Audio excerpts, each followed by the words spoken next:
नमस्कार बंधुगण मु संजय मु आपको एसएन एजुकेशन चैनल को स्वागतम जनाऊँगी।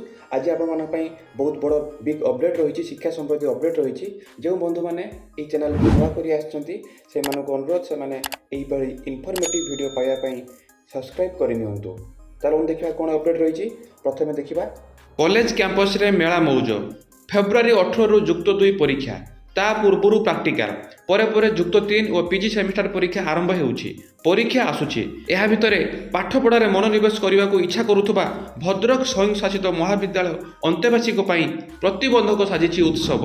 जिला प्रशासन पक्षरु एही कॉलेज खेल पड़िया एवं उत्सव आयोजन केन्द्र पलटिछि। निकटरे प्राणी संपद मेला सरीछि। आगकू वाणिज्य मेला हेबा नै प्रशासन प्रचार प्रसार आरंभ करिछि।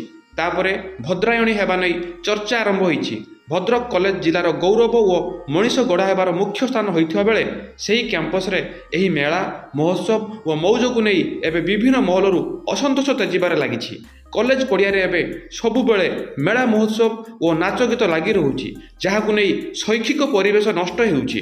कॉलेज पड़ियारे नाच गीत मेला को नहीं बुद्धिजीवी विमुख रहिछन्ति। छात्र छात्री मध्य तीव्र असंतोष प्रकाश करिछन्ति। अपार पंजीकरण रे आधार बाधक स्कूल क्लस्टर रे खोलिबो स्वतंत्र कैंप उच्च माध्यमिक स्तर रे होइछि मात्र 10%। आधार कार्ड रे नाही नथिबा त्रुटि काहार ना रे बनान भूल तो आउ काहार जन्म तारीख अभिभावक नारे मध्य एकाधिक त्रुटि। आधार कार्ड रे एभଳି त्रुटि ही छात्र छात्री एकक परिचय पत्र automated permanent academic account registry रे साजिछि बाधक। बहु अभिभावक मध्य आधार नंबर देबाको कुंथु सरकार जेते उद्यम कले मध्य आपार पंजीकरण टार्गेट छुनी मठे चली।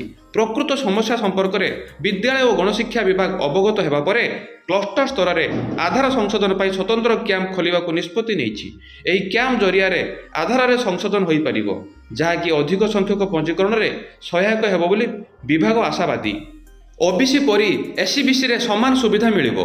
इंडियन नर्सिंग काउंसिल नियम आधार में ओबीसी रे जो सुविधा मिलिबो सामाजिक और अर्थनैतिक पछुआ वर्ग को मध्य सेही सबु समान सुविधा मिलिबो बोली हाईकोर्ट तांको राय रे कहिसंती। एस जयश्री एवं अन्य मानक पक्षरु आगत मामलार शुणाणी परिप्रेक्षी रे हाईकोर्ट एही निर्देश दैछंती। एथिसह आवेदनकारिणी को ओबीसी प्रार्थी भाव बीएससी नर्सिंग पाठ्यक्रम में आडमिशन पाई सुजोग देवाको हाईकोर्टर मुख्य विचारपति जस्टिस चक्रधारी शरण सिंह एवं जस्टिस सावित्री रथ को नहीं गठित खंडपीठ निर्देश देइछंती। एस जयश्री मंजुला संप्रदाय अंतर्भुक्त से एससीबीसी पर्यायभुक्त एने तांको राज्य सरकार पक्षरु सर्टिफिकेट दि जाइछि।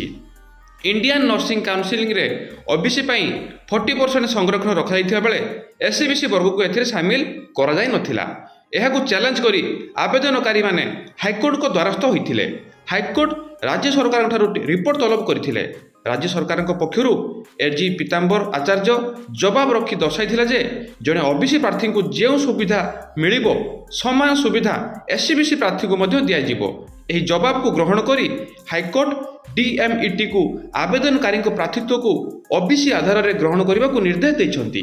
सीआरसीसी कार्यशैली को विरोध तदंतर असंतुष्ट शिक्षक संघ बालियंता ब्लॉक सत्यभामापुर क्लस्टर सीआरसीसी विरुद्ध में होइथिबा अभियोग तदंतर पक्षपातिता दर्शाई शिक्षक संघ असंतोष प्रकाश करिछि।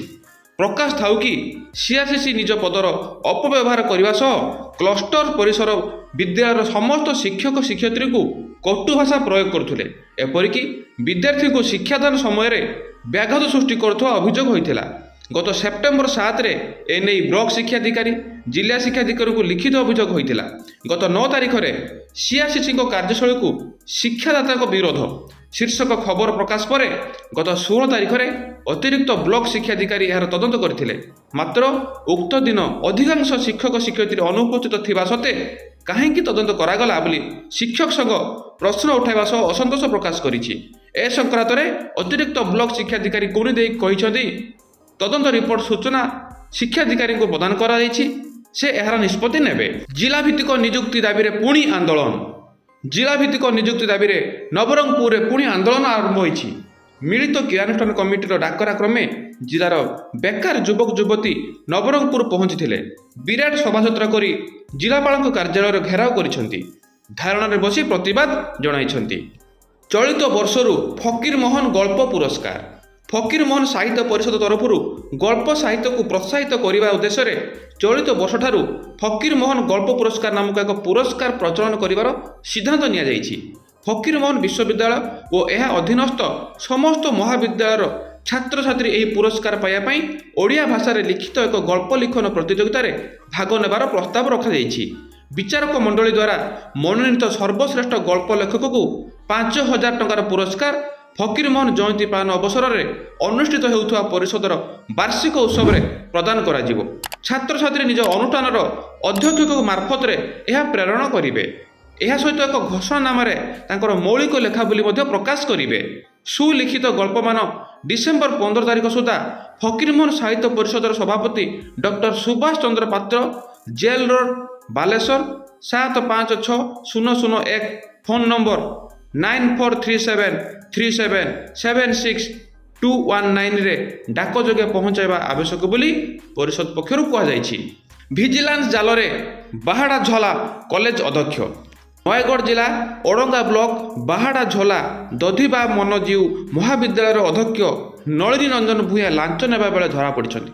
କଲେଜର ଗ୍ରନ୍ଥାଗାରିକ ହୃଷିକେଶ ବେହେରାଙ୍କଠାରୁ ସେ 1 ଲକ୍ଷ ଟଙ୍କା ଲାଞ୍ଚ ନେଉଥିବା ବେଳେ ପୂର୍ବରୁ ପ୍ରସ୍ତୁତ ହୋଇ ରହିଥିବା ଭିଜିଲାନ୍ସ ଟିମ୍ ତାଙ୍କୁ ଧରିଥିଲା।